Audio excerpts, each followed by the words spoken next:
Halo, dukung terus ya channel YouTube saya. Klik like, komen, share, dan subscribe. Oke, terima kasih. Saya Eko Gunawan Putra dari Provinsi Jambi, Kabupaten Muaro Jambi. Saya pernah menjadi atlet voli dan sekarang saya bekerja di Kementerian Sosial RI sebagai pendamping program Keluarga Harapan. Oke, untuk teman-teman yang masih main voli tetap semangat.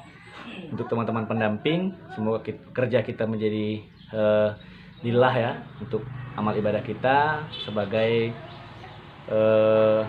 pendamping ya untuk keluarga-keluarga ataupun masyarakat yang dikategorikan kurang mampu dan sebagainya. Terima kasih, dukung terus channel saya. Wassalamualaikum warahmatullahi wabarakatuh.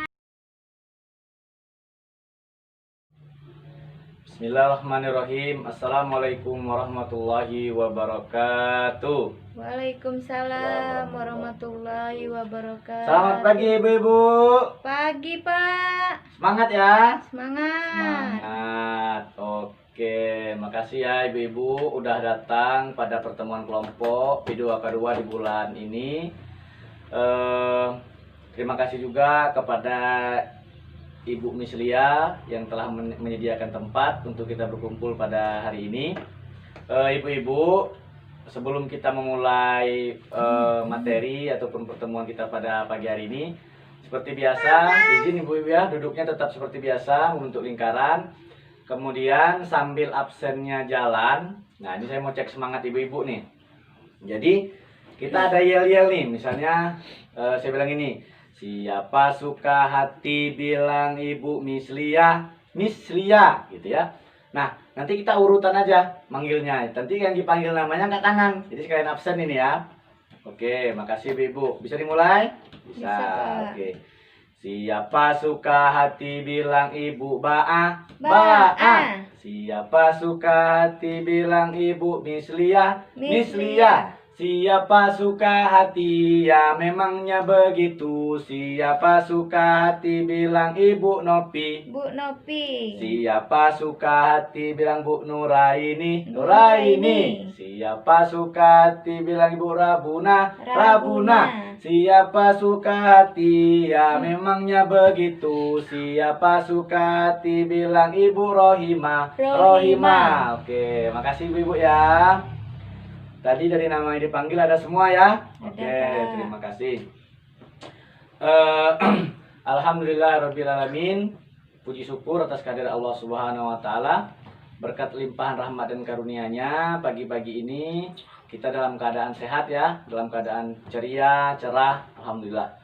Shalawat beriring salam kita haturkan kepada junjungan kita Nabi besar Muhammad sallallahu alaihi wasallam dengan mengucapkan Allahumma sholli ala sayyidina Muhammad wa ala ali sayyidina Muhammad. Baiklah Bapak Ibu, untuk mempersingkat waktu, pada hari ini kita akan melanjutkan pembelajaran di bulan lalu ya. Kita masih masuk di modul kesejahteraan sosial, itu sesi 13. Langkah 5 ya hari ini Ibu ya, yaitu pelayanan bagi penyandang disabilitas berat dalam keluarga. Nah, jadi Ibu, saya ingin bertanya nih. Jadi Ibu, seandainya kalau di tempat kita tinggal, lingkungan lah, keluarga maupun masyarakat, jadi itu kita harus ini ya, memastikan ya, jadi memberikan pelayanan ataupun pengasuhan agar penyandang disabilitas itu tetap mendapatkan hak-haknya. Ada yang tahu nggak nih Ibu? Masih ingat nggak apa nih hak-hak penyandang disabilitas? Ya boleh, Ibu Rabuna. Apa Bu? Ya betul ya, salah satunya itu adalah untuk hidup ya. Nah, terima kasih Ibu Rabuna yang telah menyampaikan pendapatnya. Jadi saya ulang kembali ya, di pelajaran di langkah sebelumnya itu ada hak-hak penyandang disabilitas. Nah, di sini Bu ada hak-hak penyandang disabilitas, yaitu adalah berhak untuk hidup bebas dari cercaan, mendapatkan perlindungan, mendapatkan bantuan hukum, bersekolah, bekerja, hidup sehat, beribadah, berolahraga, bebas dari kekerasan, eksploitasi, tidak dikucilkan, diperlakukan sama dengan orang lain. Nah, ini kita udah jelaskan ya di sesi sebelumnya. Ini saya hanya mengulas saja. Nah, kemudian ibu-ibu, pada hari ini saya itu ingin memutar film nih. Nah, di sini ada film, kita tonton dulu ya. sambil menjelang menunggu kita buka, ibu-ibu. Nah, di sini ada di film ya, kita bisa dengarkan.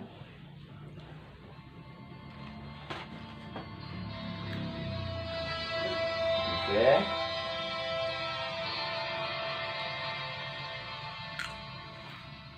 Moh Iksan Nawawi, 10 tahun, bocah laki-laki berwajah tampan ini merupakan penyandang disabilitas. Sejak kecil Iksan tidak memiliki tangan dan kaki. Oke, udah lihat ibu-ibu ya? Iya, jadi di sini ibu ada anak yang mempunyai keterbelakangan ataupun cacat ya. Nah, namanya itu Moh Ihsan Nawawi. Dia tinggal di Bali. Nah, di sini saya minta ibu-ibu membentuk kelompok menjadi 4. Nah, saya bentuk aja ya.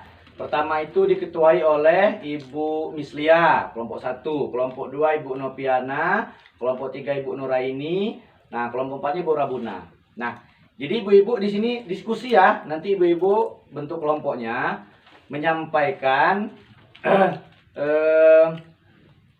jadi apa sih yang harus dilakukan jika kita menemukan kasus yang dialami oleh seperti adik kita nih Imam Nawawi ini. Nah, apa nih kita sebagai tetangga, keluarga yang harus kita lakukan? Boleh diskusi dulu ibu ya. Ya, saya tunggu 2 menit. Nah, sudah ya. Nah, saya minta Ibu Mislia nih menyampaikan pendapatnya. Oke. Ya, terima kasih Bu Mislia ya. Kita lanjut dari kelompok 2 Ibu Nopiana. Silakan Bu. Oh ya, Ibu, terima kasih. Saya tampung dulu ya. Nah, dari kelompok 3 Ibu Nuraini, dipersilakan. Ya, terima kasih Bu Nuraini. Selanjutnya oleh Ibu Rabuna nih mewakilkan kelompok 4. Boleh Bu? Ya, terima kasih Bu ya. Terima kasih Ibu telah mewakilkan ibu-ibu yang lain untuk menyampaikan pendapatnya. Jadi ibu-ibu dari yang disampaikan oleh ibu-ibu itu sudah hampir benar semuanya. Nah, tapi di sini saya diperjelas ya. Nah, ibu-ibu bisa buka buku pintarnya. Saya minta ibu buka buku pintar halaman 7. Nah, ada di depan juga ya yang belum bawa, saya tampilkan di depan. Jadi di sini Bu, pelayanan terhadap penyandang disabilitas berat di keluarga. Ada Bu, ada macam-macam nih. Apa aja nih? Nah, oke saya bacakan satu-satu ya. Di sini pertama, memberikan makanan 4 sehat 5 sempurna. Ada yang tahu Bu, makanan 4 sehat 5 sempurna? Sayur-sayuran Pak, lauk. Iya, itu lengkap ya. Jadi kalau kita seperti pelajaran sebelumnya itu, makan sehat dan sempurna itu nggak perlu mahal ya. Di situ ada tahu, tempe, sayur juga nggak perlu mahal, sayur bayam, sayur kangkung gitu ya. Nah, jadi terpenuhi semua di sini. Telur itu juga termasuk sehat. Nanti apa ini yang lainnya? Dari perwakilan yang nabatinya, hewaninya sudah kita pelajari sebelumnya. Oke, ibu-ibu paham ya? Memandikan sehari 2 kali, kemudian atau melatih membersihkan diri, mandi dan sikat gigi. Jadi Bu, kalau misalnya ada nih keluarga kita ataupun tetangga, kayaknya kita tuh kalaupun kita tidak melakukan, kita ajarkan keluarganya. Jadi kita tuh dalam 1 hari harus Bu ya membantu memandikan. Nanti perlahan-lahan kita ajari. Jadi supaya yang sakit tadi ataupun yang mengalami nasib kurang baik dari kita itu bisa belajar ya, bisa membersihkan diri sendiri, mandi, sikat gigi dan lain-lain. Tapi untuk awalnya kita dulu yang melakukan. Nah, selanjutnya itu Bu, mengganti pakaiannya sama ya 2 hari sekali, mungkin pas mandi pagi, kemudian pas mandi sore. Nah, itu sama ya, kita yang gantiin pakaiannya sambil melatih.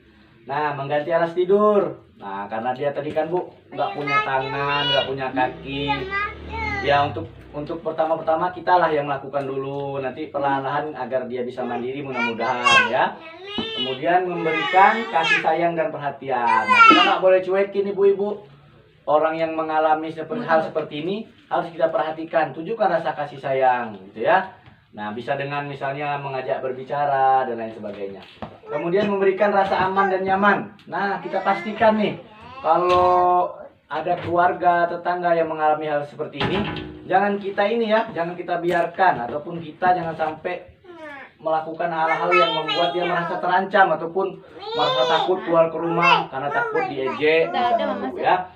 Nah, kemudian mengajak berbicara. Nah, seperti yang saya bilang tadi. Nggak ada mama sih. Ibu-ibu ajaklah ngomong, berbicara walaupun hal-hal sederhana. Tanya gimana kabarnya gitu ya. Selanjutnya itu mengajarkan tentang nilai-nilai yang baik dan tidak baik. Nah, kita kasih tahu nih. Oh, kalau ini tuh baik deh, apapun nak, misalnya sholat ya, mengaji misalnya gitu, membaca Al-Quran kita ajari ya. Nah, yang tidak baik apa misalnya mengejek orang lain dan lain-lain sebagainya. Kemudian membuatkan akte kelahiran. Nah, ini kalau misalnya keluarganya itu juga tidak tahu, kita kasih tahu bagaimana caranya untuk membuat akte kelahiran. Karena ini penting ya. Nah, kemudian membawa ke puskesmas terdekat untuk diperiksa kesehatannya. Jadi orang seperti ini tuh harus dipedulikan, Bu. Mungkin dalam 1 bulan sekali dia tetap kita bawa ataupun kita kasih masukan ke keluarganya untuk membawa ke fasilitas kesehatan terdekat. Kemudian memberikan obat sesuai kebutuhan. Nah, kalau seandainya memang dia itu ketergantungan dengan obat ataupun misalnya perlu minum obat, ya itu kita harus kasih ya, jangan nggak dikasih. Memberikan kesempatan untuk bermain, berinteraksi dengan tetangga. Jadi jangan biarkan dia tuh di rumah aja karena keterbatasannya. Ya kita berupaya, kalau belum ada kursi roda kita gendong, kita ajak ke teman di usia-usia sebayanya, melihat mereka bermain di luar walaupun dia belum bisa bermain, tapi minimal dia bisa melihat ya dan bisa berbicara dengan tetangga. Nah, selanjutnya itu memberikan terapi ataupun melatih menggerakkan anggota tubuh. Jadi seandainya dia tidak punya tangan dan kaki, tapi dia bisa memanfaatkan ya anggota tubuh yang lain, misalnya menggunakan mulut. Nah, dia bisa belajar misalnya untuk memegang pensil. Banyak yang kita lihat itu ada orang yang bisa melukis dengan mulut gitu ya. Nah, ini bisa kita latih. Dengan melatih akhirnya dia bisa mandiri. Kemudian menjaga dari kekerasan ataupun eksploitasi. Nah, ini udah kita pelajari ya, apa itu kekerasan, eksploitasi. Masih ingat Bu kekerasan? Ya, kemarin contohnya ya di materi sebelumnya itu ada bisa jadi menjewer, memukul, ataupun eksploitasi ini misalnya menyuruh dia bekerja, menjual koran dan lain sebagainya, dan merugikan ya. Nah, kemudian itu mengajarkan nilai-nilai spiritual yang seperti saya sampaikan tadi, beribadah terutama ya, kalau kita ini yang muslim ataupun non muslim, kita ajarkan cara beribadah seperti itu. Nah, baiklah ibu-ibu, dari penjelasan saya di atas, kira-kira ada yang mau bertanya nggak? Oke, ibu-ibu sepertinya udah cukup paham, alhamdulillahirobbilalamin ya. Nah, jadi disinilah ibu yang harus kita lakukan ketika ada tetangga keluarga kita yang sebagai penyandang disabilitas berat itu ya. Nah, ibu-ibu, baiklah, terima kasih kepada ibu-ibu yang sudah berpartisipasi, yang telah hadir pada hari ini. Tadi juga ya dipertahankan kehadirannya karena ini penting ibu ya. Pertama itu kewajiban kita sebagai anggota PKH, kemudian juga menambah ilmu dan wawasan bagi saya dan ibu-ibu semua. Untuk mengakhiri pertemuan pada pagi hari ini, kita ucapkan alhamdulillahirobbilalamin. Saya tutup. Wassalamualaikum warahmatullahi wabarakatuh. Waalaikumsalam warahmatullahi wabarakatuh.